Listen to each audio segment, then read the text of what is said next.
November 22nd marks a somber day in our nation's history. It was exactly 50 years ago that President John Fitzgerald Kennedy was assassinated while driving in a motorcade in Dallas, Texas. It was a moment in time that few will ever forget, and the images of that day have been etched in the collective memory for generations.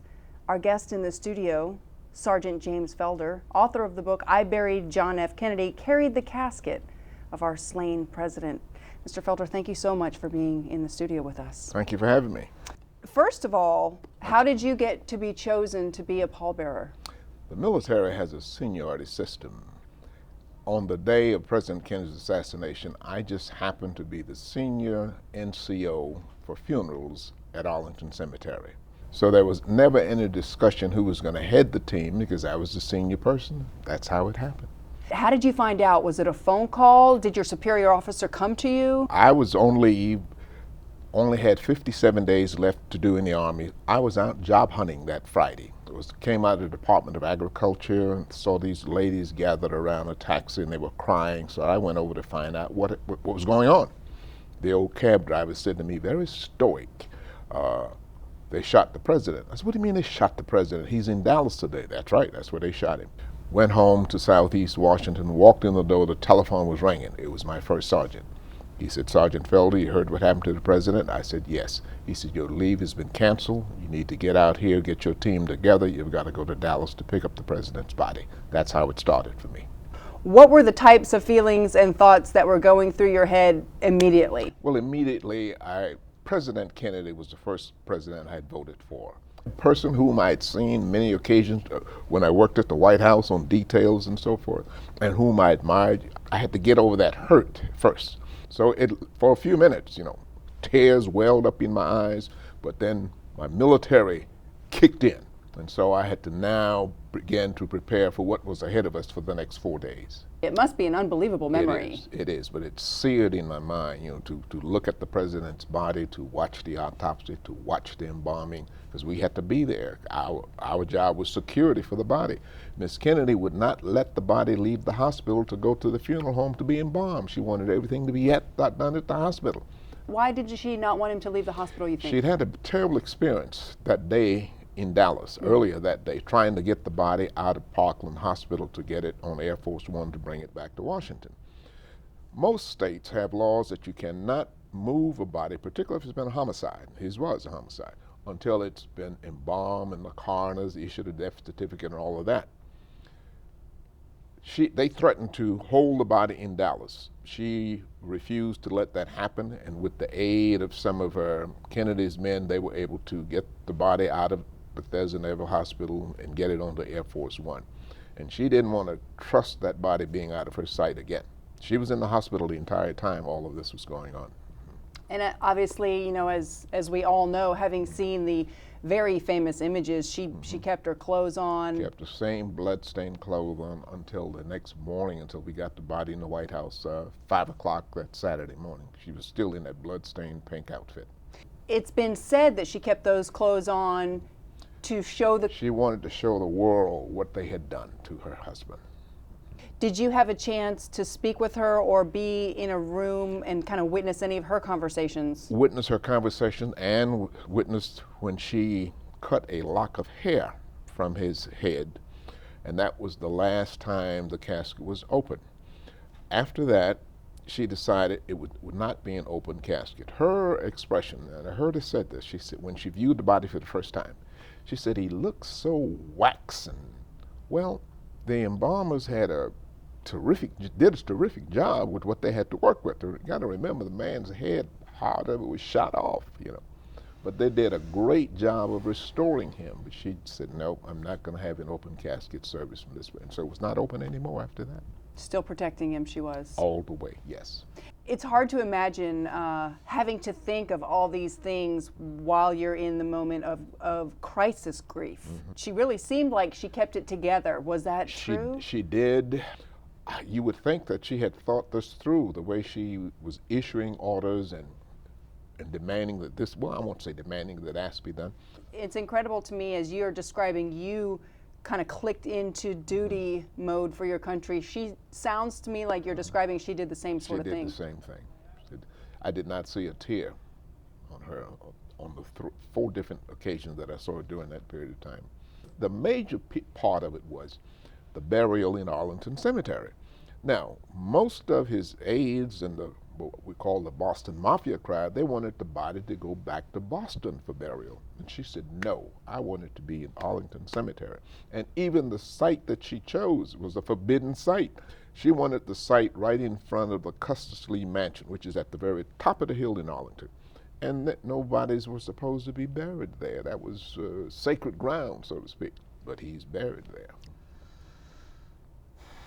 What was the mood like in that close proximity with those of you who are just intimately right there with the casket and involved in the burial? What was it like for you? For 4 days, that body was never out of our sight. I got maybe 6 hours sleep from Friday until Monday when we buried him in Arlington Cemetery. When we picked the body up at Andrews Air Force Base, we had to take it to Bethesda Naval Hospital, where I witnessed the autopsy, where I witnessed the embalming, where I witnessed the changing of the caskets.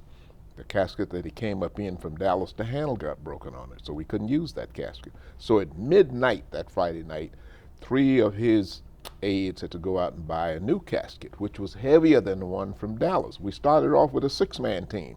We ended up with 8 because of the weight of the casket.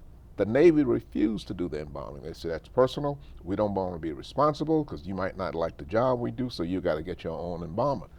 2 blocks down the street from Bethesda Naval Hospital is Gawler's Funeral Home, one of Washington's old line funeral homes. They wanted to pick the body up and take it. We took the funeral, which would have been easy. She said no. So they had to send a team with the equipment to come to the hospital and embalm him there. Now, I know that Mrs. Kennedy actually did a lot of reading and wanted to model the funeral procession much like Abraham Lincoln's. That she did. She was stoic and planned it to the T, and everything went off just as she wanted it or asked for it to be. And from what I've read about her, she was incredibly schooled in history, and I think she probably realized right away, this is a moment in history and it's got to be done correctly. Yes. And we subscribed to that as well, so we did all kind of extra rehearsals and so forth to be sure we did it just right, because we knew the world would be watching. But as the first bitter pangs of our incredulous grief begins to pass, we must thank God that we were privileged, however briefly, to have had this great man for our president.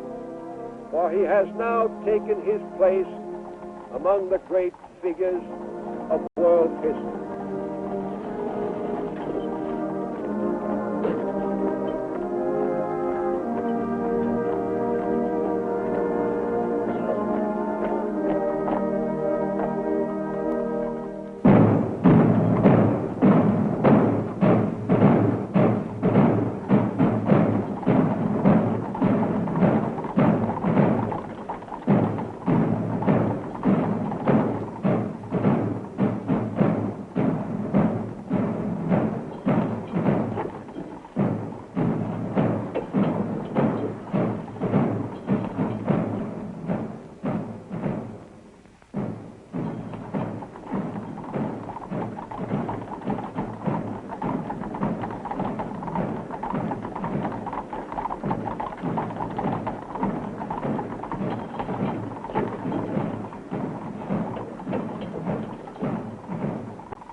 just brought it into the rotunda now. And then it stayed there overnight. At first, it was only supposed to stay in the rotunda until 9 o'clock that night. We brought it in that morning. But the lines were so long, they stretched all the way to D.C. Stadium, which is like 25 blocks away from the Capitol, on the east side of the Capitol. So they kept the Capitol open all night that night. And when I came back by the next morning at 6 o'clock, it looked like the lines hadn't moved. People were standing 8 and 10 abreast all the way up East Capitol Street.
Exiting St. Matthews, were you close or around at the time that little John came out and saluted his father as he went by? Yes, as we came out of St. Matthew's Cathedral. This is Monday now. This is Monday afternoon. The services are over. We came out, and what we do is flip the flag at the front of the casket. When we flipped that flag, he was over to my left. And he did that salute, and I mean, it just jerked a tear almost. You know, to watch him, a 3-year-old, he was only 3 at that time, and this was his birthday, you know. But here he's at a funeral, but he did that salute, and seemed like the world just stopped for a moment there.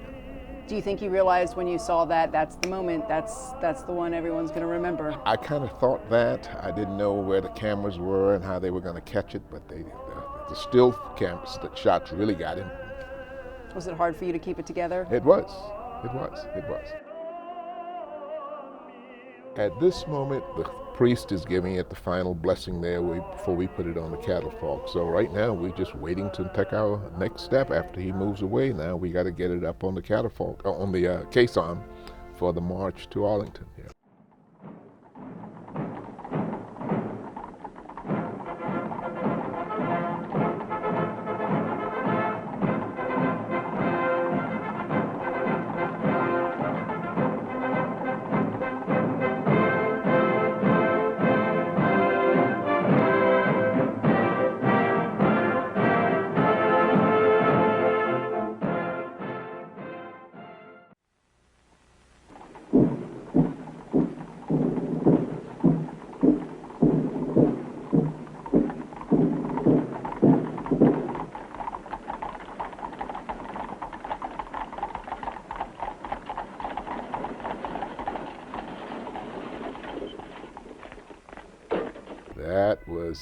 That was testing. If you notice there, our knees are buckling. It's heavy. We're tired. And we're going up this hill, and the clergy, they're moving very slow. And with each step, the casket was literally pulling us down into the ground. Wow. Finally, we moved up to nudge the last priest there and said, listen, can you speed this up? This casket is getting heavy. And they speeded up a little bit, and so we finally got to Graveside, but we were spent by that time. Okay, here's a toughie. This, I'm assuming, is laying the casket. Yes, we're putting the casket on the lowering device. We had a problem because normally you got to carry the casket first. We're supposed to carry it straight on, but there's this eternal flame there. So we could not carry it straight, so we had to go up and then what we call back it in. WACH ceremony at Arlington. Now, you mentioned that this was important to Mrs. Kennedy, who you right. can see here in the picture. These are Irish, this is the Irish Black Watch. They're from Ireland. And she wanted them to be there because of the Ireland connection between the Kennedys, the Irish connection between the Kennedys and Ireland. So she requested that they be there for the graveside service. Air Force One and 99 other jets flew over that day. And Air Force One came after that flyover and tipped its wings and kept on going.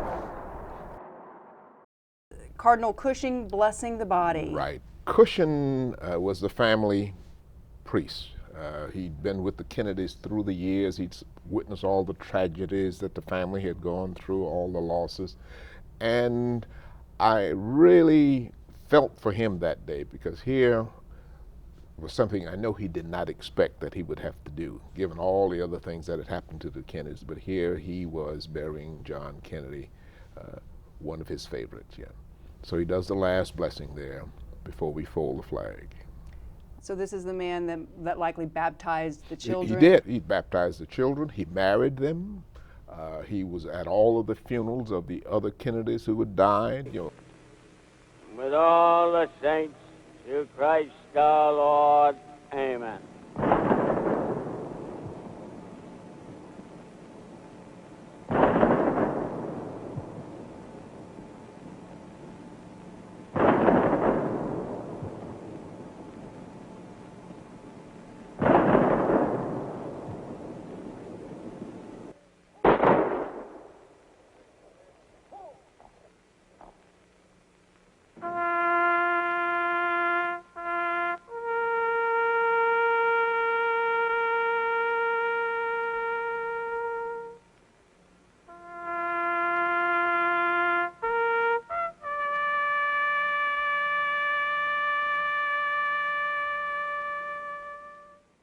What was that moment like for you, watching the casket go into the ground, knowing that's the last time you'll see it, and what a monumental time and moment that is for our country? After we got back to the barracks, then we just sort of stood around and looked at each other, didn't say anything. There wasn't a word said by anybody. And I think the silence spelled it all out. We had buried our commander-in-chief.